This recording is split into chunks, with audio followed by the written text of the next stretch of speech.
T आलमी conference जे हिन टे सेशन में भलीकार करियूं था। सभई महिमान असां लाइ निहायत मानायत आहिनि ऐं जेको आहे उनजो हल्को तारुफ़ करायूं था। सभ खां पहिरियां डॉक्टर सिकंदर पहियार खे गुज़ारिश कंदासीं। डॉक्टर सिकंदर पहियार हिन वक़्तु नवाबशाह यूनिवर्सिटी में असिस्टेंट प्रोफेसर जे तौर ते ख़िदमतूं अंजाम ॾेई रहिया आहिनि सिंधीअ जूं। लफ़्ज़ सिर्फ़ आवाज़ जो मजमूओ न आहिनि, पर हिकु अहिड़ी काइनात आहे जंहिंमें हिकु पासे दाख़िली ऐं ख़ारिजी कैफ़ियतनि जो इज़हार आहे त ॿिए पासे सिख्या जी हासिलात आहे। इज़हार वारी काइनात में लफ़्ज़ हिन काइनात में इंसानी शऊर, फ़िक्र, एहसास, तजुर्बनि ऐं जज़्बा जे अमीक़ जा इज़हार ज़रिया आहिनि। इन्हनि जो अंदरि हिकु अहिड़ी मानवी तवानाई समायल हूंदी आहे जेका ज़हन में न रुगो तसवर जोड़े थी पर हिकु नई काइनात बि जोड़े थी। जॾहिं लफ़्ज़ असीं माउ उचारियूं था त असांजे ज़हन में मोहबत जो, जज़्बात जो, प्यार जो, कुर्ब जो तसवर जुड़े थो। जेकॾहिं असीं लफ़्ज़ ज़ुल्म उचारियूं था पिया त असांजे ज़हन में जेको आहे त बग़ावत जो, ज़ुल्म जो, तशदुद जो जेको आहे त तसवर जेको आहे त उभरे थो पियो। मुंहिंजो हीउ मक़ालो जेको आहे सिख्या जी हासिलात में इस्तेमालु थींदड़ लफ़्ज़नि यानी कारगुज़ार ऐं हिदायती लफ़्ज़नि ते आधारियल आहे, जंहिंजो दाइरो दर्जे 6 खां 8 ताईं क़ाइमु कयो वियो आहे। कारगुज़ार ऐं हिदायती लफ़्ज़नि जो तारुफ़, वज़ाहत ऐं अहमियत। कारगुज़ार ऐं हिदायती लफ़्ज़ उहे लफ़्ज़ आहिनि जेके शागिर्दनि जी सोच जे रुख़ खे वाज़े करणु, तालीमी मक़सदनि मुताबिक़ ज़हनी सरगर्मियुनि तरतीब ॾियणु ऐं ब्लूम टैक्सोनॉमी जी दर्जा बंदी जे मुख़्तलिफ़ सतहनि मुताबिक़ जवाब लिखण जी रहनुमाई मुहैया कनि था। इहे लफ़्ज़ छो इस्तेमालु कया वञनि था? इन जो जवाबु सादो आहे त तालीम जो मक़सदु रुगो यादगिरी ते दारोमदार रखणु न आहे, पर शागिर्दनि जो आला सोच, फ़हम, तजियो, तनक़ीद ऐं तख़लीक़ जी सघ खे तरक़ी ॾियणु आहे। कारगुज़ार ऐं हिदायती लफ़्ज़नि जे ज़रिए उस्ताद शागिर्दनि जे ज़हन में इहो वज़ाहत सां आणे सघनि था त कंहिं सुवाल जो जवाबु कीअं लिखिणो आहे ऐं उन्हनि खे कहिड़े क़िस्म जी ज़हनी कोशिश घुर्बल आहे। इहे लफ़्ज़ शागिर्दनि जे ज़हनी ओसर में बुनियादी किरदारु अदा कनि था। मिसाल तौरु सुञाणप करियो, तशरीह करियो, ख़ुलासो पेश करियो, तजवीज़ वग़ैरह आहिनि। सिख्या जे अमल में इहे लफ़्ज़ उस्ताद लाइ इहे तदरीस जी वज़ाहत, सबक़ जे मक़सदनि जे तयन ऐं तशख़ीस लाइ मयार मुक़ररु करण में मदद कनि था। शागिर्दनि लाइ इहे सिख्या जे रुख़ खे सम्झणु, इम्तिहाननि जी तयारी में एतमाद हासिलु करणु ऐं जवाबनि जी तामीर लाइ वाज़े रस्तो मुहैया कनि था। इहे लफ़्ज़ उस्ताद जे इरादे खे वाज़े कनि था त शागिर्दनि खां छा जी उमेद आहे। कारगुज़ार ऐं हिदायती लफ़्ज़नि जो कारज।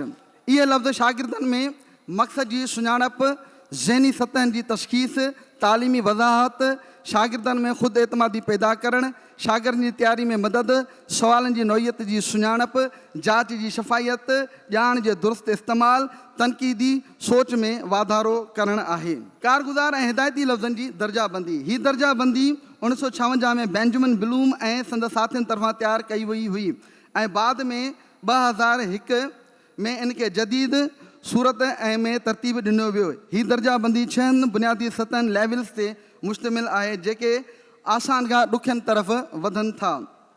नंबर पहिरियों, ॼाणणु, मतिलबु अहिड़ा लफ़्ज़ जेके असांखे सवालनि जो जवाब में फ़क़ति ॼाण जो मुयसरु कनि था।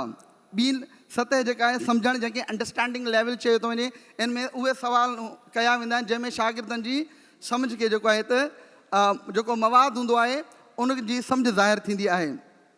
टियों आहे एप्लीकेशन लेवल। जॾहिं शागिर्द नॉलेज ऐं अंडरस्टैंडिंग लेवल खां ॿाहिरि ईंदो आहे त जॾहिं उहो जवाबु लिखंदो आहे त उहो उनखां जॾहिं पंहिंजो रायो पुछा कंदो आहे, इज़हार जो रायो पुछा कयो वेंदो आहे त उन में हू जेका ॻाल्हि कंदो आहे त उहा एप्लीकेशन लेवल में जेका आहे त शुमारु कई वेंदी आहे। चौथी लेवल आहे तजियो करणु, मतिलबु मालूमात खे हिसनि में विरहाइणु, तालुक़ु ॻोल्हणु, तकरार ऐं या तंज़ीम खे सम्झणु आहे। पंजियों, जाइज़ो वठणु, मतिलबु दलील, सबूत, मयार, अंदाज़े जो बुनियाद ते फ़ैसिलो करणु आहे। छहीं, तख़लीक़, मतिलबु नए ख़्यालनि, नज़रिए ऐं शइ जो तरीक़ो अख़्तियार करणु या तयारु करणु वग़ैरह। इन दर्जाबंदी मुताबिक़ वरी सिंधी निसाब में जेके कारगुज़ार लफ़्ज़ किताब आणिजनि था उन्हनि में लफ़्ज़ छो, छा, कहिड़ो, कीअं, कॾहिं, किथे, केतिरा वग़ैरह इस्तेमालु थियल आहिनि। जंहिंमें लफ़्ज़ छा, ॼाण ऐं सम्झ लफ़्ज़ कहिड़ो सम्झणु ऐं लागू करणु, लफ़्ज़ कॾहिं ॼाण ऐं सम्झ, लफ़्ज़ किथे ॼाण ऐं सम्झणु, लफ़्ज़ कीअं लागू करणु, तजियो करणु ऐं लफ़्ज़ छो तजियो करणु ऐं तख़लीक़ करण वारी सतह में शुमार कया वञनि था। दुनिया जे जदीद तालीमी निज़ाम में कारगुज़ार ऐं हिदायती लफ़्ज़नि खे बुनियादी हैसियत हासिलु आहे। इहे लफ़्ज़ न रुॻो सवालनि जी नोयत खे वाज़े कनि था, पर शागिर्दनि जी सम्झ, तजिए, तख़लीक़ ऐं तनक़ीदी सलाहियतनि खे बि परखनि था। ब्लूम जी बुनियाद ते तयारु कयल इहे लफ़्ज़ तदरीसी ऐं इम्तिहानी अमल में सुधारो आणण लाइ इस्तेमालु कया वञनि था। हिननि लफ़्ज़नि जे ज़रिए सवाल अहिड़े अंदाज़ सां पुछिया वञनि था जो शागिर्द सिर्फ़ु यादगिरी ते न, पर फ़हम, इतलाक़, तजियो ऐं तख़लीक़ ते बि ध्यानु ॾियनि था। सिंध टेक्स्ट बुक बोर्ड जे मौजूदा निसाब अञा ताईं इन्हनि बैनुल अक़वामी मयारनि ते नथो लहे, जेके उन्हनि जे अंदरि कमांड वर्ड्स या जेके इंटरगेटिव जेके वर्ड्स जेके इस्तेमालु थियल आहिनि, उहे अञा ताईं उन्हनि जी जेका लेवल जेका आहे त सतही आहे। छो त टेक्ज़ानॉमी जा बाक़ी जेके 6 लेवल्स आहिनि, उन्हनि जा बि जेके माना हिदायती लफ़्ज़ आहिनि, उहे तमामु जेको आहे त घटि इस्तेमालु कया विया आहिनि वञनि। हाणे इहो ॾिसूं था त जेके दर्सी किताब जे अंदरि जेके सवाल पुछिया वञनि था उहे कहिड़ा आहिनि ऐं उन्हनि जी सतह कहिड़ी आहे। ऐं हिते फ़क़ति हिकिड़ो दर्जे 6 जो जेको आहे त अव्हांखे मिसाल ॾियां थो, जंहिंमें इहे लफ़्ज़ छो, छा, कहिड़ा वग़ैरह इस्तेमालु थियल आहिनि। इन मां अंदाज़ो लॻंदो त असां ॿारनि खे जेको सिंधी निसाब में शऊरी तरह सां शऊर ॾियणु चाहियूं था, त उनजी सतह जेका कहिड़ी आहे। ऐं इहो यकीन सां चवां थो, जेकॾहिं असां इन्हनि मश्क में ॾिननि इन्हनि लफ़्ज़नि खे जेको आहे असां तब्दील न कंदासीं ऐं ॿिया लफ़्ज़ न आणींदासीं, त असां जेको आहे ॿारनि में शऊर जेको आहे जी सतह खे जेको आहे त मथे न आणे सघंदासीं। हाणे ॾिसो दर्जे 6 में लफ़्ज़ दर्जे 6 में 255 सवाल ॾिनल आहिनि। दर्जे 6 में 255 सवाल ॾिनल आहिनि, जंहिंमें लफ़्ज़ कहिड़ो बाबति 65 सवाल ॾिनल आहिनि, जंहिंजी परसेंटेज 25.49 आहे। लफ़्ज़ छा बाबति 25 सवाल ॾिनल आहिनि, जंहिंजी परसेंटेज 9.80 आहे। लफ़्ज़ छो बाबति 10 सवाल ॾिनल आहिनि, जंहिंजी परसेंटेज 3.92 आहे। लफ़्ज़ कीअं बाबति 9 सवाल ॾिनल आहिनि, जंहिंजी परसेंटेज 3 पॉइंट आहे। लफ़्ज़ कॾहिं बाबति 2 सवाल ॾिनल आहिनि, जंहिंजी परसेंटेज 0.78 आहे। लफ़्ज़ किथे बाबति 8 सवाल ॾिनल आहिनि, जंहिंमां डॉक्टर साहब पुजानी तरफ़ 14 ॾिनल आहिनि। ऐं लफ़्ज़ केतिरा बाबति सवाल, जंहिंमें 1.57 बीहंदे, यानी इहा परसेंटेज असांजी तमामु थोरी आहे। ऐं इन जो नतीजो जेकॾहिं असां कढूं त एतिरो ई कढी सघूं था त उस्ताद छा था कनि, किताब मां जेको आहे त उहो मवाद जेको पंहिंजे ज़हन में पेस्ट कनि था, उहो मवाद वरी जेको आहे त बोर्ड ते पेस्ट कनि था। शागिर्द वरी उहो मवाद जेको आहे त पंहिंजी कापी ते पेस्ट कनि था। इम्तिहान में उहो वरी मवाद उहो जेको आहे त पंहिंजे ज़हन में पेस्ट करे जेको आहे आंसर शीट ते जेको आहे पेस्ट कनि था। यानी उन्हनि में उन्हनि जे जेका सिख्या वारो अमल आहे जेको आहे त उहो रुकिजी वियो आहे। त इन हवाले सां हीउ सॼो तहक़ीक़ी मकालो आहे। इनशाला जॾहिं पढ़ंदो त तव्हांखे वधीक जेका आहे त इन में मालूमात मिलंदी। महिरबानी। तमामु वॾी महिरबानी डॉक्टर साहब। यकीनन ब्लूम टेक्ज़ानॉमी जे हवाले सां ही निहायत काराइतो पेपर हूंदो ऐं दरसो तदरीस जे शोबे सां वाबस्ता माण्हुनि जे लाइ वॾी रहनुमाईअ जो बाइस बणिबो। हाणे मां जंहिं असांजी स्कॉलर खे दावत ॾियां थो, ज़किया मुख़्तियार जो तारीफ़ ही सिंध एजुकेशन फाउंडेशन में रही आहे। The title of my research article is an analysis of component of learning language in Sindhi primary textbook of Sindh Textbook Board. हिते जेको मकालो पेश कयो पियो वञे उहो सिर्फ़ु सिंध टेक्स्टबुक बोर्ड जा जेके किताब आहिनि प्राइमरी जा उन्हनि ते ठहियल आहे, ॿियनि पब्लिशर्स ते न आहे। Internationally, books focus on 3 core components of learning a language: phonology, vocabulary, and grammar. The purpose of a study to analyze how much attention is paid to these important components in our textbooks or how the content is presented. Phonology involves understanding the sounds of a language, including individual sounds, phonemes, how they combine a form of words and the pattern of sounds within a language. जेसिताईं ॿारु अखरनि जा सही आवाज़ कढणु न सिखंदो, तेसिताईं उहो मायारी लहजे जा लफ़्ज़ उचारे नथो सघे।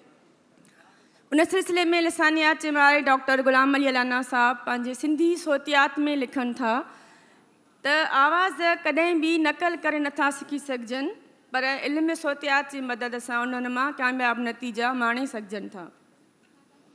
वधीक पाण चवनि था त दुरुस्त उचार करण जे लाइ इल्म सोतियात जी तरबियत ज़रूरी आहे। उन लाइ हेठियूं ॻाल्हियूं लाज़मी आहिनि। कननि खे तरबियत ॾियणु, ॻाल्हाइण जे उज़वनि खे मश्क ॾियणु, गॾियल आवाज़, आवाज़नि जे मेल ऐं साॻियनि आवाज़नि जे मेल, उन्हनि जी डेघ, ज़ोर ऐं झीलार, इन्हनि जे मदद सां जुमिलनि अंदरि लफ़्ज़नि जा दुरुस्त उचार कढी सघजनि था। मादरी ज़बान सिखण जे हवाले सां अलाना साहब लिखनि था, किन आलमनि जो ख़्यालु आहे त आवाज़नि में जेका यकसानियत आहे मादरी ज़बान वारनि आवाज़नि में, उहे मयारी लहजे उचारण खां मुख़्तलिफ़ आहे। पर जेके माण्हू मयारी लहजे खां हटी करे ॿिए लहजे में ॻाल्हाइनि था, उन्हनि खे बि हमथायो वञे त हू स्टैंडर्ड जेको असांजो लहजे जो आहे उनखे बरक़रार रखनि ऐं उनखे पंहिंजे रोज़मर्रा जे ॻाल्हि ॿोल में आणनि। हाणे असां आवाज़नि जे हवाले सां निसाब खे ॾिसंदासीं। 2009 ऐं 2010 जे निसाब में ॿुधण वारी महारत में लिखियलु आहे, ॿार सिंधी अलफ़ जा आवाज़ ॿुधी सुञाणे सघे, दर्जो पहिरियों। हम आवाज़ अखरनि जा आवाज़ ॿुधी लफ़्ज़नि में उन्हनि जो फ़र्क़ु महसूसु करे सघे, दर्जो पहिरियों। ॿुधी सिंधीअ जे सही आवाज़नि ऐं उचारण जो इदराक करे सघे, दर्जो ॿियों। वरी ॻाल्हाइण वारी महारत में आहे त सिंधी अलफ़ जे आवाज़नि जी सही अदायगी करे सघे, सिंधीअ में सादा लफ़्ज़ ऐं जुमिला दुरुस्त आवाज़नि ऐं उचारण सां अदा करे सघे। जॾहिं असां पढ़ण वारी महारत ते अचूं था, उते लिखियलु आहे, अलफ़ जे हर्फ़ सही ऐं हर्फ़ इलत जे आवाज़नि खे अदा करे सघे। हाणे मथे ॾिनल जेके बि सिख्या जूं हासिलातूं, जॾहिं उन्हनि जे अकॉर्डिंग असां किताबनि खे ॾिसूं था त इन्हनि सभिनी हासिलातुनि जे हवाले सां किताबनि में का बि शइ लिखत में मौजूदु कोन्हे ऐं न ई उस्तादनि जे लाइ फुटनोट में के हिदायतूं आहिनि ऐं न ई वरी उन किताब जे आख़िर में का शइ ॾिनल आहे। हाणे जेसि ताईं छे ऐं शीन, खे ऐं खे इन्हनि उचारनि जे बारे में लिखियो न वेंदो या जेके बि उचारण जे दौरान उज़वा इस्तेमालु थियनि था, ज़बान आहे उहा किथे काकड़े खे टच करे थी, किथे अॻियनि ॾंदनि खे लॻे थी, जेसि ताईं असां साइंटिफिक वे में ॿारनि खे इहे आवाज़ पढ़णु न सेखारींदासीं त हू मयारी लहजे में ॻाल्हाए न सघंदा। घणे भाङे ॿारनि जी सुतक्ती में जेके चुकूं थियनि थियूं, उहे बि आवाज़ सही न सुञाणण जे करे थियनि थियूं। उन मां ज़ाहिर थिए थो त ॿोली सेखारण में अखर ऐं आवाज़ तमामु वॾी हैसियत रखनि था ऐं उन्हनि ते ई ॿोलीअ जी अमारत जुड़ी रास थिए थी। सोतियात खां पोइ पाण अचूं था वोकेबुलरी ते, लफ़्ज़नि जो ज़ख़ीरो। Vocabulary is the collection of words that are used by people for expressing written or verbal ideas. Vocabulary is important for learning all skills, such as reading, writing, listening, speaking. It is the basis of achieving success for a child. आवाज़नि खां पोइ जॾहिं असांजा लफ़्ज़ अचनि था ऐं लफ़्ज़ रोज़मर्रा जी ज़िंदगी में असां केतिरा ई इस्तेमालु कयूं था। इंटरनेशनली हर जेका ॿोली आहे, ज़बान आहे, पढ़ाइण जे लाइ हाई फ्रीक्वेंसी वर्ड लिस्ट ॾिनी वेंदी आहे, जंहिंमें उमिरि जे हिसाब सां ऐं दर्जे जे हिसाब सां लफ़्ज़नि जी चूंड ऐं तइदादु ॾिनो वेंदो आहे, जिन खे हर किताब में रखियो वेंदो आहे। पर सिंधी ॿोली जे लाइ हाई फ्रीक्वेंसी वर्ड लिस्ट नाले का लिस्ट मौजूदु ई कोन्हे। इन जे करे जंहिंखे जेके लफ़्ज़ अचनि था उहे उन में लॻाया था वञनि ऐं का बि असां वटि लिस्ट आहे कोन। हाणे थोरो असां ॾिसूं था त हाई फ्रीक्वेंसी वर्ड्स आहिनि छा। High frequency words are commonly occurring words in written and spoken language. They are often referred to as sight words and used frequently in written texts such as books, articles, and literary material. They are foundational to literacy and language development. जॾहिं 2009-11 जे निसाब जो जाइज़ो वठूं था त उते दर्जे पहिरें खां 3 ताईं वारे मयार में लिखियलु आहे त ॿार घटि में घटि 3000 लफ़्ज़ ॿुधी सम्झी सघे, उनजो मफ़हूम सम्झी सघे।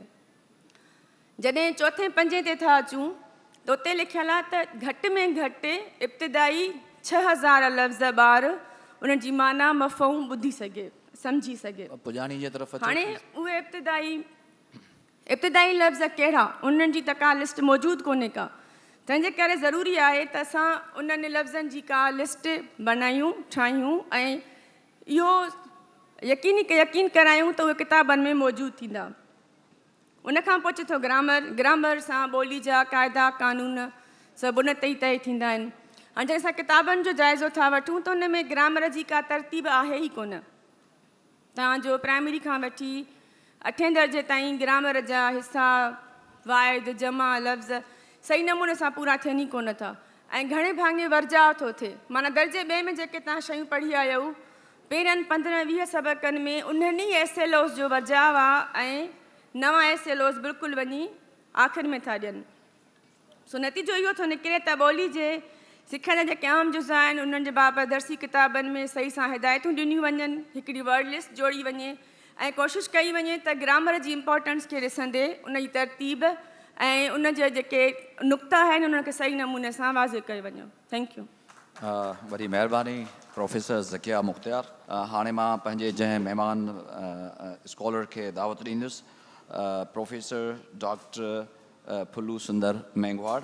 सिंधी ॿोली जे असां व्याकरणी जेका जोड़जक आहे या उन जा जेके किताब आहिनि उन्हनि ते थोरो वञूं था, छाकाणि त असां सम्झूं था त ॿोली आहे, ॿोलीअ जो बुनियादी ॿोली जी जेका सुञाणप आहे उहा ॻाल्हाइण सां आहे ऐं जेका व्याकरण जेके लिखिया विया आहिनि यानी ग्रामर जेके लिखिया विया आहिनि उहे बुनियादी तौर ते कंहिं बि ॿोलीअ जा उसूल क़ाइदा ऐं कानून हूंदा आहिनि। ऐं सिंधी ॿोलीअ जे हवाले सां ॾिठो वञे ऐं ग्रामर लिखण जा ॿ वाज़ह मक़सद आहिनि। हिकु त कंहिं बि ॿोलीअ जे जेके ख़ासियतूं हूंदियूं आहिनि उन्हनि खे महफ़ूज़ करणु ऐं कंहिं बि ॿी ॿोली जे ॻाल्हाईंदड़ लाइ हिकिड़ा क़ाइदा ऐं कानून हमवार करे ॾियणु त जीअं ॿी ॿोली ॻाल्हाईंदड़ माण्हू उन ॿोलीअ खे सिखे। त बुनियादी इहे ॿ मक़सद हूंदा आहिनि ग्रामर जा। जॾहिं असां सिंधी ॿोलीअ जे व्याकरणी तारीख़ खे ॾिसूं था त बदनसीबी सां जेके हिकिड़ो पूरो तारीख़ी असां वटि रहियो आहे ग्रामर जी जेका असां इर्तिका आहे लिखत आहे उन में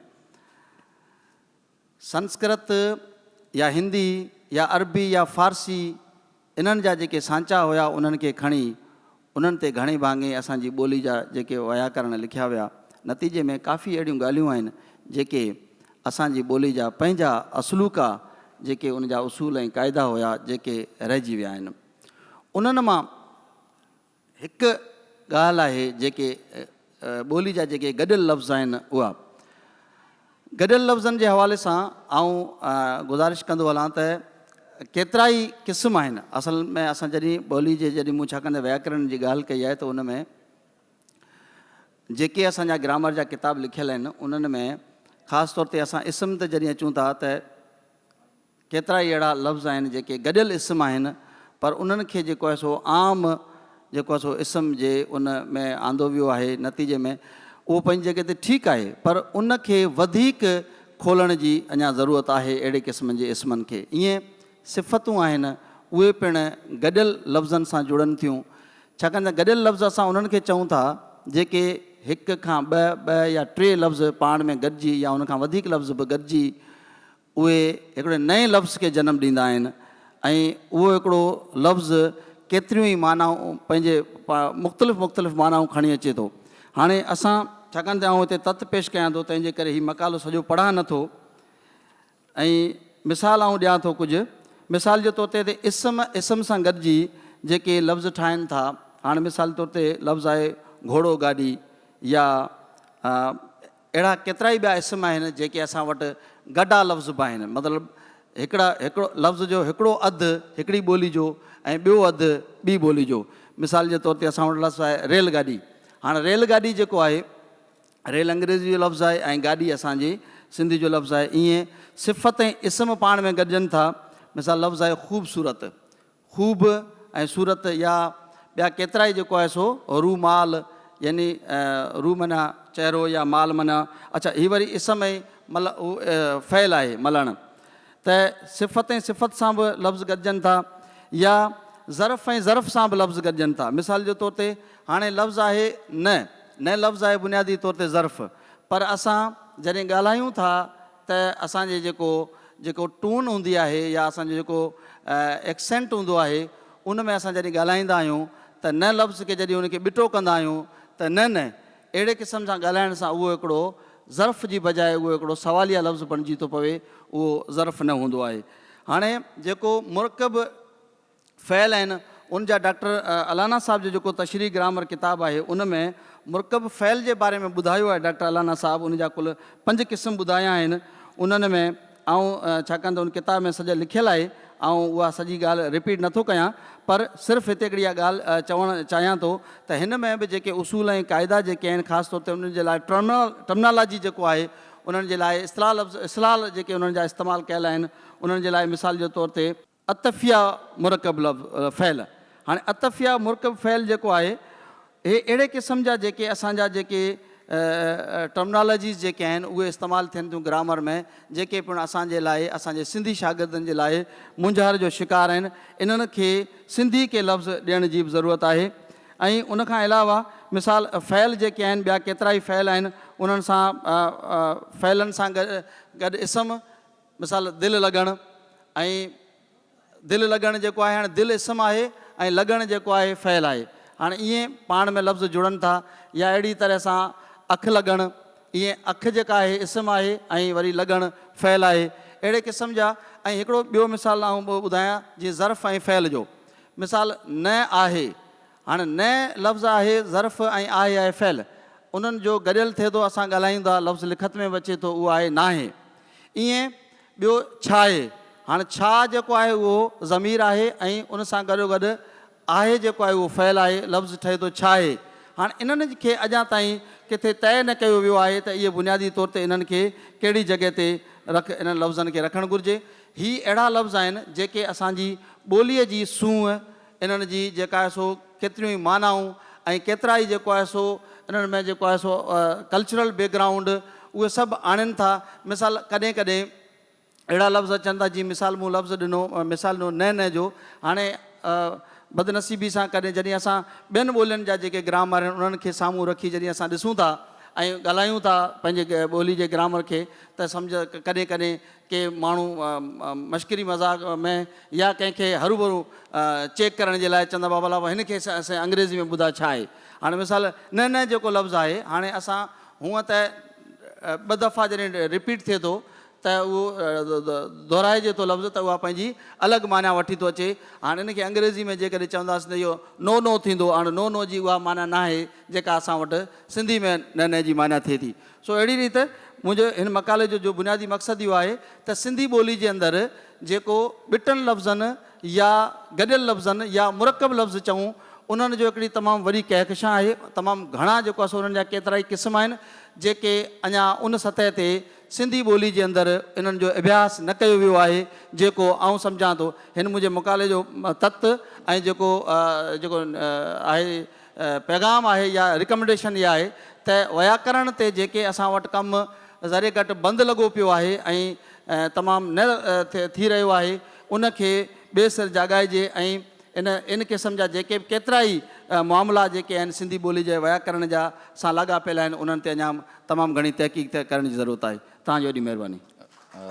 डॉक्टर साहिबु वॾी महिरबानी। हाणे मां पंहिंजे जंहिं स्कॉलर खे दावत ॾींदुमि उहो पिणु हिकु निहायत सरगर्म ज़हन कराची यूनिवर्सिटीअ में असिस्टेंट प्रोफेसर तौरु पाण ख़िदमतूं सरअंजाम ॾियनि था। Shahbaz award, Latif award, Sachal award ऐं सिंधी लैंग्वेज अथॉरिटी जो एवॉर्ड तहक़ीक़ जे बुनियाद ते हू हासिलु करे चुका आहिनि। डॉक्टर शेर मेहराणी पाण 18 किताब लिखी चुका आहिनि, जिन मां 6 किताब जेके आहिनि उहे लतीफ़ साईं जे हवाले सां आहिनि ऐं लतीफ़ ते नैसरिन जी तहक़ीक़ आहे। तमामु सुठे अंदाज़ सां पाण तहक़ीक़ कनि था। ॿोली जे वाहिपे जा सभिनी खां वॾा जेके इस्तेमालु कंदड़ आहिनि उहे माण्हू आहिनि। जेकॾहिं माण्हू न रहंदा त ॿोली केरु ॻाल्हाईंदो। सभिनी खां अहम ॻाल्हि इहा आहे त इंसान जे हक़नि जे लाइ असां ॻाल्हायूं। ऐं मोरे सान्हे ते डॉक्टर साहिबु उनजो ज़िक्र करे ऐं हिकिड़ो ठहराव साम्हूं रखियो, ॾाढी सुठी ॻाल्हि। लतीफ़ साईं असांजी ॿोली जो अमीन आहे। लतीफ़ साईं ज़िंदगी जो शाइरु आहे। लतीफ़ साईं जी शाइरी पढ़ी करे असां पंहिंजी ग्रामर खे नए सिर तरतीब ॾेई सघूं था। लतीफ़ साईं पंहिंजी शाइरी में जेके ॿोली जूं हुस्नाकियूं ॾिनियूं आहिनि, जेके ॿोली जा जमालियाती कुतुबनुमा असांजे साम्हूं ॾिना आहिनि, हैरान कंदड़ आहिनि। मुंहिंजो मक़ालो त हर्फ़ निदा जे हवाले सां आहे। हर्फ़ निदा आम तौर ते त ज़ाहिर आहे हिकिड़ो अहिड़े लफ़्ज़ खे चइजे थो जंहिंमें हैरत हुजे, ख़ुशी हुजे, या सॾु हुजे, या पढ़ाॾो, या इन तरह जो को ॿियो हुजे। पर असां जॾहिं सॼो बैत पढ़ूं ऐं उहो असांखे हैरान करे छॾे त असां उनखे कहिड़े ज़िमरे में रखंदासीं।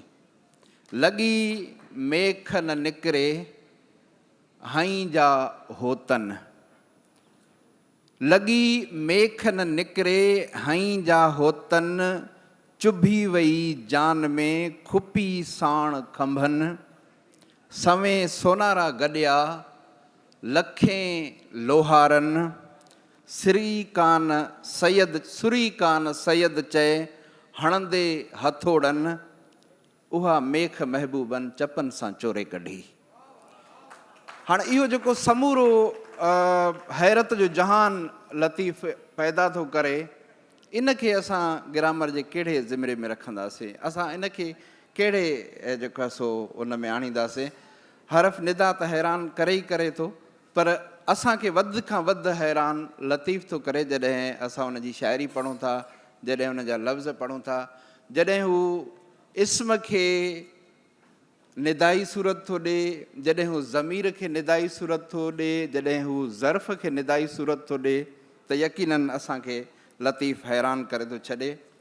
आशिक़ माशूक़नि जो वठी वेहिज रंध, आशिक़ सॾु थो करे, चएसि थो, तख़ातुब आहे, मनादी आहे, मुखातिब आहे।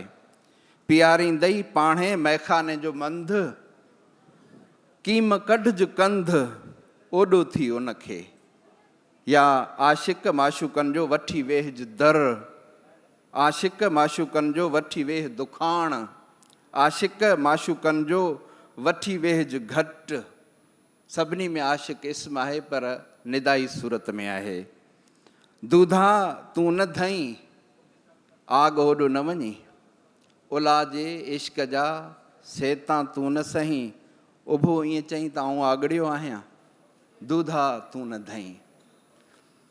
अंधा ऊंधा वेज खल कुॼाड़िया खाई। ईअं लतीफ़ साईं हिकिड़ो हैरत जो अहिड़ो जहान थो असांजे साम्हूं आणे जो पढ़ंदे असां हैरान थी था वञूं।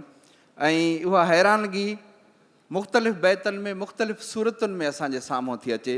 झूड़ा जिन झुलनि में हीरा लख हज़ार, झूड़ा जिन झुलनि में हीरा लख हज़ार, लॻा वाट वणनि जा पुन्हूअ खे पालार, आंकी वेंदा गॾिया अहिड़ी सिट सवार, लंघी काल्ह कतार तूं आई अॼु पुछाईं।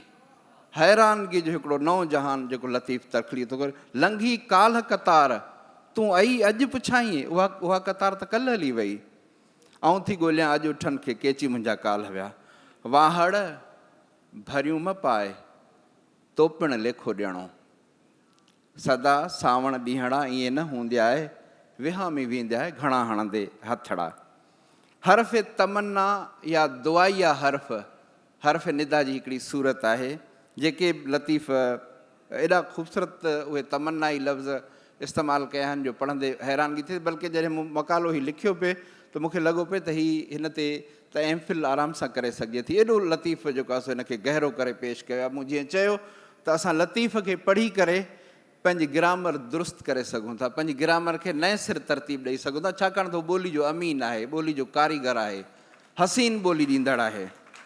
ॻोल्हियां ॻोल्हियां मलहां शालम मिलां होत, शाल तमन्ना, हिकु तमन्ना जी नई सूरत। वेजम बुकी ॾे अला चङी मथियां, सॼण मान अचे कुरलाहो थी कॾहिं अला।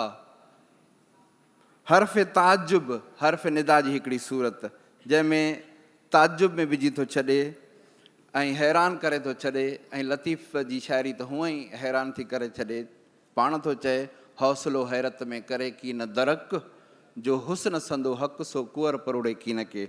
या लतीफ़ जी वाई जी सिट, हेॾे शहर बंभोर में मेड़ मिसकीन जी मञोड़े मञोला, सरतियूं आई त वञो वञो।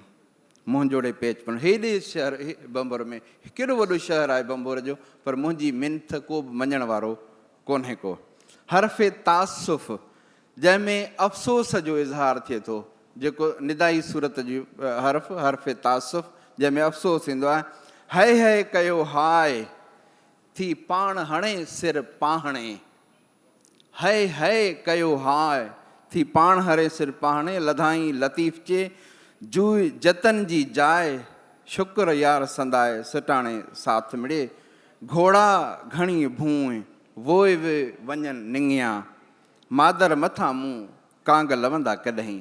हर्फ़े तहसीन हर्फ़ निदा जी उहा सूरत जंहिंमें तहसीन या शाबस जो ज़िक्र अचे थो, या उन में जेके ख़ासि तौर ते जेके लफ़्ज़ ईंदा आहिनि, भले भले, ख़ूब, सुभान अल्लाह, शाबास, वाह वाह, कांधन या ख़ूब, कांधन कंदियसि को ॿियो, खथेरो ई ख़ूब, मेरो ई महबूब असां मारू मञियो। हर्फ़े नफ़रीन जंहिंमें कावड़ या किराहत इस्तेमालु थींदी आहे। आमतौर ते इहो असां वटि तासुर आहे त लतीफ़ वटि कावड़ कान्हे, गुस्सो कोन्हे, नफ़रत कोन्हे। लतीफ़ ज़िंदगी जो शाइरु आहे, असांखे कावड़ अचे थी, लतीफ़ वटि कावड़ आहे। लतीफ़ वटि गुस्सो बि आहे, लतीफ़ वटि नफ़रत बि आहे। अमड़ खूह घरोए मुंहां साथड़ो वञो निंगियो, खूह ॿोली बन बरोच घोरी ज़ात जतन जी, तारा तिर त्रोकड़ियूं मथनि फुलड़ियूं, खूह से रातड़ियूं जे पिणी पुॼाणा पुनियूं। लतीफ़ वटि कावड़ बि आहे, लतीफ़ वटि गुस्सो बि आहे, लतीफ़ वटि नफ़रत बि आहे। छा लतीफ़ ॿोली जो हुस्नाक शाइरु आहे, जेको पंहिंजी शाइरी में ॿोली जूं हड़ई ख़ूबसूरतियूं हिकु हंधियूं करे ॾिए थो। हू हर तरह सां पंहिंजी शाइरी में तारीख़, सकाफ़त, ॿोली, माण्हुनि जी नफ़्सियात, जमालियात ऐं हितां जे माण्हुनि जो रुसण, परचण, छेड़ियूं, निबेरियूं ॾिए थो। शाह साईं पंहिंजी शाइरी में हर्फ़ निदा जूं हड़ई सूरतूं कतब आंदियूं आहिनि, जेके असां ॾिहाड़ी इस्तेमालु कयूं था। ऐं दुरुस्त चयो हो फ़क़ीर साईं त आहे अब्दुल लतीफ़ ते रज़ामंदो रहमान, पढ़ियाई प्रीत सी बारीअ जो बयानु, जोड़े जंहिं क़ुरान सिंधीअ में सवलो कयो।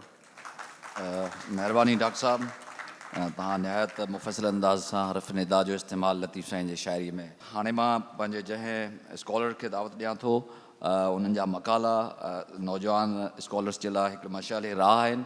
लिसानियात ते सिंधनि तमामु वॾो कमु आहे ऐं तक़रीबन सिंध जे हर मैगज़ीन, रिसाले में ऐं जर्नल्स में उनजा रिसाला मज़मून छपजंदा रहनि था। डॉक्टर अल्ताफ़ महबूब जोखियो। ही प्राइमर जो तव्हां किताबु ॾिठो हूंदो, उन में अलफ़ जा आवाज़ जिते ॾिनल आहे त उते लफ़्ज़ आहे ककपटी।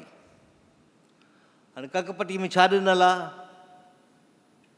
अलफ़ सभिनी खे ज़बर, कंहिंखे मद, कंहिंखे ज़ेर, ई जो आवाज़ु, ऊ जो आवाज़ु, ऊ जो वेंदे आउ ताईं, इहे 10 आहिनि।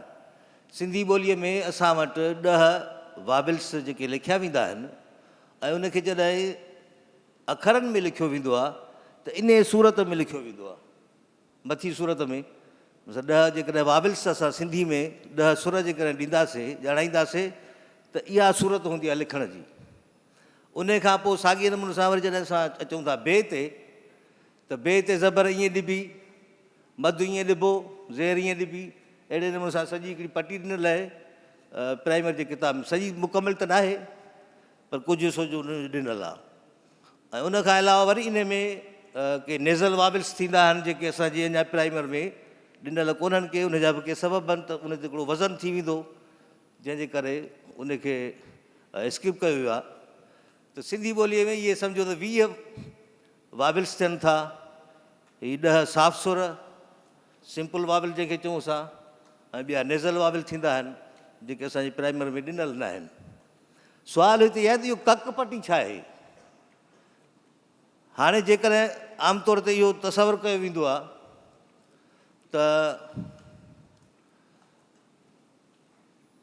ककपटी मां मुराद आहे वाबिल सां सुर, लेकिन ईअं आहे कोन।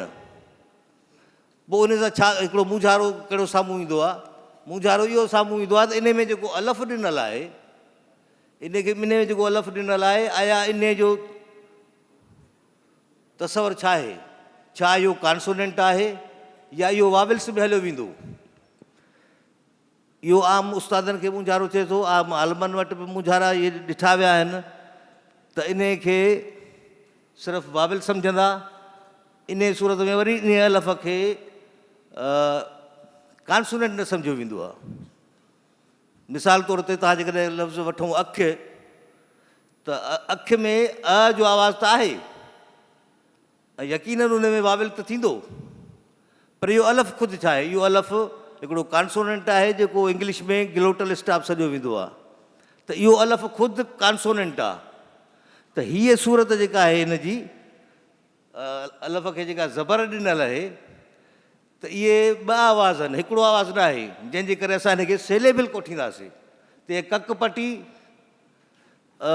सम्झो त ख़ाली वाविल न आहे, लेकिन इहो सेलेबिल आहे, छो जो हिन में अलफ़ ख़ुदि एज़ अ कॉन्सोनेंट आहे। जीअं बे कॉन्सोनेंट आहे, जीअं जीम कॉन्सोनेंट आहे, त हुनखे ज़बर, हुनखे बि ज़बर, हुनखे बि ज़बर, त हिते बि अलफ़ एज़ अ कॉन्सोनेंट सम्झियो वेंदो।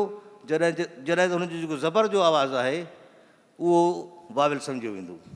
जॾहिं कॉन्सोनेंट ऐं वाविल पाण में मिलाए जॾहिं यूज़ कजे थो, इस्तेमालु कजे थो या उचारिजे थो, त इहो सेलेबिल थींदो, पद थींदो। इहो आवाज़ु न आहे, हिकिड़ो आवाज़ु न आहे हिन में। त इहे अक्सर करे मुंझारा थियनि। हाणे जीअं त मुख़्तसर थो कजे ऐं काफ़ी माण्हू नंढा सुवाल बि हूंदा आहिनि। पोइ दफ़े मूं हिकिड़ो पेपर पेश कयो हो ऐं लहण खां पोइ वरी दोस्तनि सुवाल कया हुआ अहिड़ा, त महसूसु थियो त को मुंझारो आहे। त हक़ीक़त में हिननि शयुनि ते अहिड़े क़िस्म जा जेके बि टॉपिक्स अचनि था, इन्हनि ते सुवाल जवाब थियणु खपनि। पर जीअं त कॉन्फ्रेंस सां मिड़े हिकिड़ो पंहिंजो मौक़ुफ़ ॿुधाए माण्हू हलियो थो वञे हिकिड़ो, पर हक़ीक़त में हिन ते सुवाल जवाब थियणु खपनि। पर हिते सुवाल करिणो न आहे, छो त टाइम ज़ाया थो थिए पियो। सो अचूं था इंतिहाई मुख़्तसर, त हीउ कक लफ़्ज़ किॾां आयो? छो जो कक लफ़्ज़ हिकिड़ो त हर्फ़ इलत खे बि असां चवंदा आहियूं, हर्फ़ इलत माना वाविल, पर हर्फ़ इलत वाविल आहे ई कोन। छो जो वाविल जो तालुक़ु आवाज़ आहे, हर्फ़ इलत हर्फ़ माना अखर, छो त अखर खे ऐं आवाज़ खे अलॻि अलॻि दायरनि में ॾिसबो आहे, ॾिसणु खपे। अखर ॿी शइ आहे, आवाज़ ॿी शइ आहे। साईं अबड़ो साहिबु इहा ॻाल्हि सम्झे थो, जे सम्झे नथो त सम्झणु खपेसि। त हर्फ़ इलत जा टे अखर आहिनि, अलफ़, वाव ऐं ये। इहे सिर्फ़ु ऐं सिर्फ़ु सूरत ख़ती में इस्तेमालु थींदा आहिनि। इन जो तालुक़ु वाविल सां कंहिं बि सूरत में कोन्हे को। भेरूमल जेकर उनजी वज़ाहत ॾिनी आहे त कक माना जीअं बेज़ार थीबो आहे माण्हू, इलत माना बीमार, जीअं बीमार माण्हू आवाज़ु कढे थो। इहे हक़ीक़त में त इहे जेके बि डेफिनेशन्स आहिनि हींअर इहे पुराणियूं थी वियूं, हींअर मुदे ख़ारिज थी वियूं। हक़ीक़त में इन्हनि शयुनि खे साइंटिफिकली ॾिसणु खपे। तॾहिं मां चवां थो जेकॾहिं सुवाल जवाब थियनि त इहो हिकिड़ो सिलसिलो सुठो थी पवंदो। सो बहरहाल तमामु मुख़्तसर थो कजे ॻाल्हि खे। ऐं अचूं था बसि लफ़्ज़ कक ते। मूं अलाना साहिब खां पुछो त सही इहो कक लफ़्ज़ जी माना छा आहे ऐं इहो लफ़्ज़ कक कॾहिं इस्तेमालु थियो? त अलाना साहिबु ख़ुदि इहा ॻाल्हि कई त मूंखे इहा ख़बर कान्हे त इहो लफ़्ज़ कॾहिं इस्तेमालु थियो। मुमकिन आहे त इहो भेरूमल जे वक़्त में इहो लफ़्ज़ इस्तेमालु थींदो आयो हुजे, मूंखे ख़बर न आहे। अलाना साहिब जी जा लफ़्ज़ मूंखे यादि आहिनि। हाणे इहो कक लफ़्ज़ ज़ाहिर आहे त जॾहिं असांजे किताबनि में लफ़्ज़ अचनि था त ॻोल्हणा पवंदा आहिनि त इन जी छा मुराद आहे, इन जो बुनियादु छा आहे। पोइ डॉक्टर बलोच साहिब जी जेका तरतीब ॾिनल आहे जामी सिंधी लुगात, उन में जेका डेफिनेशन आहे उहा मुतमइन करण जोगी हुई। छो जो उन दौर में जॾहिं उन्हनि इहे टर्म्स यूज़ कया त मिसाल तौर ते देवनागिरी जेका असां वटि पटी आहे, देवनागिरी, उन जो जी शुरूआति जेका पढ़ाइण जी थींदी आहे उहा थींदी काफ़ जी आवाज़ सां आहे। मिसाल क, के, कू, का, को, क, इहे 12 उन जा वाविल्स आहिनि। काफ़ सां 12 वाविल्स खणी ईंदा आहिनि।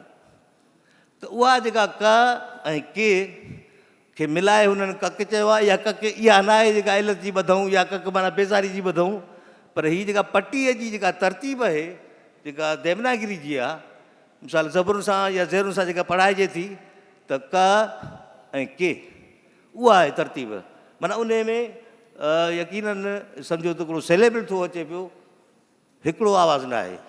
त इहा शइ सम्झणु खपे त वाविल ऐं कॉन्सोनेंट मिली करे हिकिड़ो सेलेबल ठाहींदा आहिनि, जेके असां आवाज़ त वधंदा आहियूं। जीअं मिसाल अखि वधूं त अखि में 4 आवाज़ आहिनि, जीअं भित आहे 4 आवाज़ आहिनि, अखर 2 आहिनि। त आवाज़नि जी जेका सम्झो त कैटेगरी आहे ॾिसण जी, उहा अलॻि आहे। अखरनि जी सम्झो त अलॻि सां ॾिसणो पवंदो आहे अखरनि खे।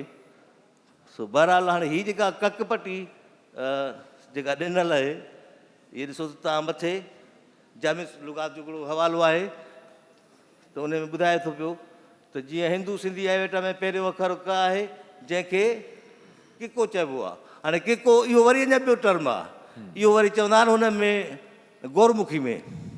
सो बहरहाल इहो जेको ककपटी आहे, आम असांजा शागिर्द या उस्ताद इहो सम्झंदा आहिनि त इहो ककपटी मां मुराद आहे वाविल। न, वाविल न आहे, इहो सेलेबिल आहे। बाक़ी जेकॾहिं फर्ज़ी असां ॾींदा आहियूं, मिसाल अलफ़ खे ज़बर ॾेई, त उनखे अलफ़ ज़बर जॾहिं चवंदासीं त 2 आवाज़ थी वेंदा। पर जॾहिं करे पढ़ायूं, करे पढ़ायूं त पोइ इहो हिकिड़ो वाविल, हिकिड़ो बद हो। सो बहरहाल मुख़्तसिर इहा शइ पेश कईसीं। ऐं हिन में हिकिड़ी अहम ॻाल्हि सिफ़ारिशुनि जी बि चइजे थी त सिंधी बहिराणे किताब में ॼाणायल ककपटीअ जे फुट नोट में उस्ताद जे हिदायत लाइ अहिड़ी मुख़्तसिर ऐं जामी सम्झाणी ॾियणु घुरिजे त जीअं उस्ताद अॻियां इहो चिचो रहे त हिकु आवाज़ु ऐं 2 आवाज़ सम्झाए कीअं पढ़ाइजनि। ऐं उन खां अलावा वरी उस्तादनि जे लाइ हिदायत कीअं बीहारिजे। सो मुख़्तसिर इहो ई पेश कयोसीं। वॾी महिरबानी। हाणे हिन सेशन जो आख़िरी पार्टिसिपेंट ऐं स्कॉलर मशहूरु शख़्सियत साईं मोहम्मद अली माजी साहब, सिंधी लैंग्वेज अथॉरिटी जो अॻूणो चेयरमैन ऐं DG कॉलेजिस। साईं जा 18 किताब लिखियल आहिनि, त तमामु वॾो हिननि जो कमु आहे, अञा ताईं सिंधी लैंग्वेज अथॉरिटी सां वाबस्ता आहिनि। शाब्द लतीफ़ भिटाई जो हिकिड़ो बैत आहे त सुरकामोड मां आहे, हेठि जर मथे मञर पासे में वणरा, अचे वञे विच में तमाचीअ जी साए, लॻो तरवा त किंजर हिंदोरो थिए। हिते हिकिड़ो लफ़्ज़ आहे त साए। साए जे लाइ किथे लिखियलु आहे त माना त लॻो लॻ, लाॻापो, ॻांढापो। कंहिं माना कहिड़ी लिखी आहे, कंहिं ज़ौक़ लिखियो आहे, कंहिं कीअं लिखियो आहे। बहरहाल किंजर में जेके ॿेड़ियूं आहिनि, सॼी माञर वारी पटी। माञर वारी पटी माना त किंजर लाड़ जो उहो हिसो, लाड़ जो उहो लहजो जेको माञर वारे इलाइक़े ते आहे। माञर वारे इलाइक़े ते माना सिजावल वारो इलाइक़ो, बठोरे जो ओलह पासो ऐं ॾखण में जाती खां वठी किंजर जे ॿिए कंदी दरिया ताईं वेंदे किंजर ताईं साह चइबो आहे ॿेड़ीअ खे। ॿेड़ीअ जो हिकिड़ो क़िस्म आहे। अचे वञे विच में तमाची जी साह, लॻे उतरवा त किंजर हिंदोरो थिए। मूं जॾहिं इहो घणा साल अॻ में इहो बैत पढ़ियो पे मतिलबु ऐं इन जी माना पढ़ी लुगत में, हिक में न पर घणी लुगतुनि में, त मूंखे फ़क़ति 2 माण्हुनि जी लुगत में जेका माना सा वेझड़ में मिली। हिकिड़ी हुई शहवाणी जी, ॿी हुई डॉक्टर बलोच जी। पोइ मूं सोचियो त छो न हिन ते कॾहिं ॻाल्हाइजे, का ॻाल्हि कजे, ऐं मूंखे बहितर अॼु ई मौक़ो मिलियो त इहा तव्हां सां ॻाल्हि कजे। सिंधी ॿोलीअ जो लाड़ी लहजो जेको आहे उहो उन ते डॉक्टर अलाना साहब बि लिखियो आहे। जेके सिंधी ॿोलीअ जा लहजा आहिनि, वॾा लहजा, जिन में उत्तर वारो लहजो आहे ऐं विचोलो लहजो आहे, लाड़ वारो आहे, कोस्तान आहे ऐं थर वारो लहजो आहे। ईअं वरी जिदगाली ऐं ॿिया लहजा बि आहिनि, जंहिंजो डॉक्टर अलाना बि ज़िक्र कयो आहे।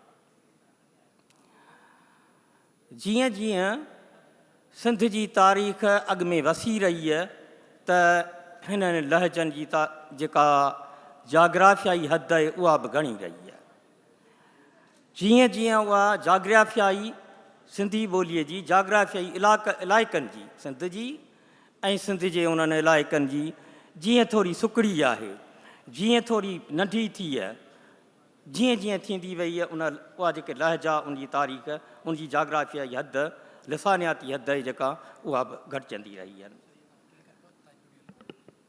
अच्छा बसि ठीकु आहे। त ईअं जॾहिं डॉक्टर बलोच पंहिंजी किताब में लिखियो आहे सिंधी अदब ऐं ॿोली जी तारीख़ में, त कंहिं वक़्त में जेको विचोलो शुरू थींदो हो उहो सखर खां शुरू थींदो हो, पर उनखां मिड़ई परे जेको सखर जे परीहं हिसे खां पने आकल खां सिरो परे थींदो हो। पोइ छाकाणि त सराइकी अलॻि थी वई, सभु ॻाल्हियूं अलॻि थी वयूं, ईअं हे लहजा बि नंढा थींदा या उनजी हद उहा बि नंढी थींदी आहे। ईअं लाड़ जी लहजे जी हद जेका जाग्राफी हद आहे उहा बि हाणे जेका आहे उन में टंडो मोहम्मद ख़ान, बदीन ऐं छटो अहम, पर टंडो मोहम्मद ख़ान हैदराबाद जो कुझु हिसो ऐं टंडे अलायार जो कुझु हिसो अची वञनि था। पर लाड़ जो अहिड़ो हिकिड़ो खितो आहे उन ते न फ़क़ति विचोले जो असरु रहियो आहे पर कच्छीअ जो असरु बि रहियो आहे। गॾोगॾु सामूंडी जेका पटी आहे उहा तमामु वॾी आहे, सामूंडी दुनिया ई अलॻि आहे, उनजे लहजो उनजो नंढो लहजो चइजे वॾो लहजो चइजे उहा बिल्कुलु अलॻि आहे, उनजो असरु बि रहियो आहे। ईअं ई जेके कोस्ताना वारो लहजो आहे छाकाणि त उहो बि गॾु गॾु आहे त उनजो असरु बि तमामु घणो रहियो आहे।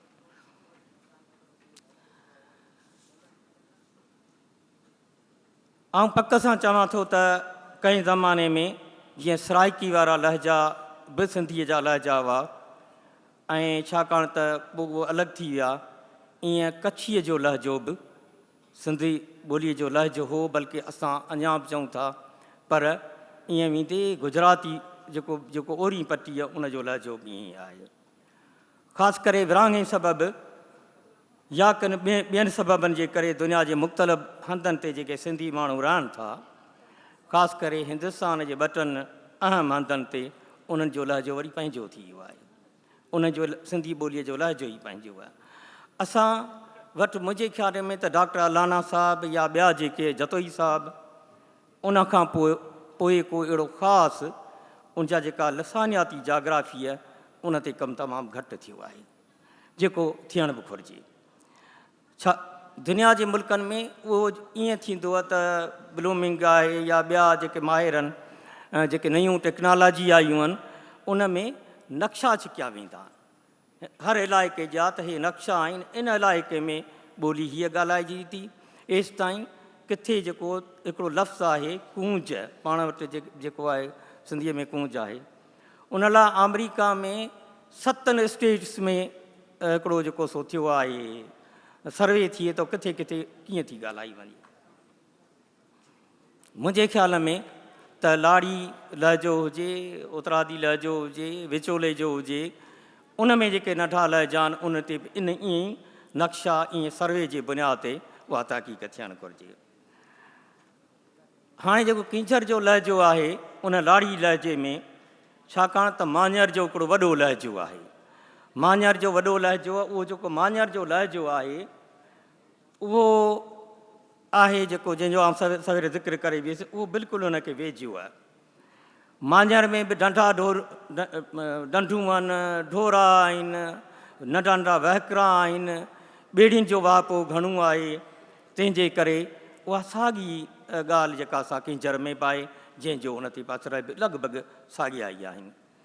ऐं हिते त ख़ैर उहो घणो आहे जंहिंजो आउं ज़िक्र हिते नथो वधीक करियां, तमामु घटि थो हिते उहे शयूं कुझु बैत पढ़ां। जेका हिकिड़ी डॉक्टर शेर मोराणी ॾाढी सुठी ॻाल्हि करे हो त जेकॾहिं शाह अब्दुल लतीफ़ भिटाईअ खे जेकॾहिं असांखे पढ़णो आहे त असांखे उनखे उन अंदाज़ सां पढ़णो पवंदो, उन में ग्रामर बि असां सिखी सघूं था। असां लाइ उन में ग्रामर मौजूदु आहे। आउं वरी हीउ ज़िक्र करियां थो अॼु तव्हांजे साम्हूं त मुंहिंजा महिरबानी शाह अब्दुल लतीफ़ भिटाईअ जे सभिनी सुरनि जो हर हिकु पस मंज़र अलॻि आहे, उनजो लहजो ई अलॻि आहे, उनजो लहजो ई अलॻि आहे। जेकॾहिं किंजर वारो लहजो या को ॿियो लहजो उप लहजो जेकॾहिं उनखे असांखे ॾिसणो आहे त असांखे सुर कामोर ॾिसणो आहे ऐं उनजो उहो नूरीअ वारो पस मंज़र ॾिसणो आहे, उनजा उहे हालात ॾिसणा आहिनि ऐं तमाची ॾिसणो आहे। हाणे हिकिड़ो ॿ टे बैताऊं पढ़ां थो जेके पढ़ी तव्हां खां इजाज़त वठंदुसि, जिन में थोरी जेको सो मुख़्तलिफ़ ॻाल्हियूं आहिनि। हिकिड़ो बैत आहे सभिनी रिसालनि में आहे, उहो आहे त थिया तमाची ॼामसी मोहणा महरूम, नंढी वॾी गंदरीअ मथे माड़ीअ धूम, जे किंजर जे रूम से सभु इनामी थिया। 1996 में मूंखे हिकिड़ो मौक़ो मिलियो त किंजर ते आऊं किंजर लफ़्ज़ ते थोरो तहक़ीक़ करियां ॻाल्हायां। मूं हिकिड़ो सर्वे जो फार्म ठाहियो, जेके बि किंजर ऐं किंजर जे आस पास माण्हू रहनि था उन खां पुछो त हीउ लफ़्ज़ किंजर आहे या छा आहे, उन जो तलफ़्ज़ छा आहे। हिते इलाही डॉक्टर साहब वेठा आहिनि, पेज मुंहिंजा दोस्त डॉक्टर गफ़ूर साहब, पोइ उन सभिनी जो जेको जवाबु हो उहो किंजर न हो, उहो लफ़्ज़ किंजर, लफ़्ज़ आहे किंजर। ऐं हीअ हिते ॿुधाईंदे आऊं हीअ मूंखे ख़ुशी थिए थी त जेके पुराणा रसाला आहिनि, जेके पुराणा किताब आहिनि, उन सभिनी में किंजर आहे ई कोन, लफ़्ज़ आहे किंजर।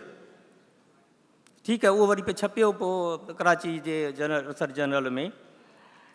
अच्छा, किंजर जी माना छा आहे? हाणे ॾिसो न शाह अब्दुल लतीफ़ भिटाई असांखे कीअं लफ़्ज़ सम्झाए थो। किंजर जी माना छा आहे?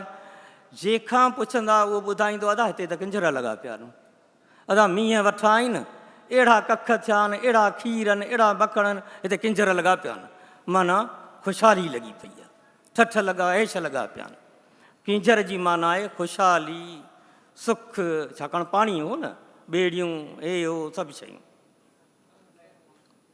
ईअं ई हीउ जेको बैत त थिया तमाची ॼामसी मोहणा महरूम, नंढी वॾी गंदरीअ मथे माड़ीअ धूम, जे किंजर जे रूम से सभु इनामी थिया। असां खां तव्हां केतिरो बि, छाकाणि किंजर जे वेझो रहूं था, केतिरो बि तव्हां ॻाल्हाईंदा, असांखां उहो लफ़्ज़ किंजर जेको अञा ताईं नथो चयो थिए, उहो असांखे किंजर थो चइजी वञे। त महरूम, जेकॾहिं हे मोहणा महरूम हुन खां रहिया त पोइ हिन जा पंहिंजा कीअं थिया, हुन कीअं हुनखे नवाज़ियो, इहो थोरो सुवालु थिए थो। हाणे सभिनी में लिखियलु आहे, शाहवाणीअ लिखियो आहे त महरूम माना घायल माइल, वरी किथे गुस्ताग लिखे थो, हाल भाई बि लिखे थो, पर उहो थींदो महरम ऐं महरूम कोन थींदो। पर वरी ॿियो हिकिड़ो लिखियो आहे कल्याण अडवाणी, उन लिखियो आहे त हीउ जेको महरूम आहे उनजी माना आहे त जेको रोम मुल्क आहे उन वारे सां माना सॼो जग। कलीज बेग बि कुझु अहिड़ा इशारा ॾिना आहिनि ऐं ईअं ई ॿियनि बि जेके से मतिलबु त हिनखे ईअं चयो आहे। पर ऐं थोरो हिते हिकिड़ो तवजु आहे, छाकाणि त कीअं भिटाई असांखे लफ़्ज़ सेखारे थो।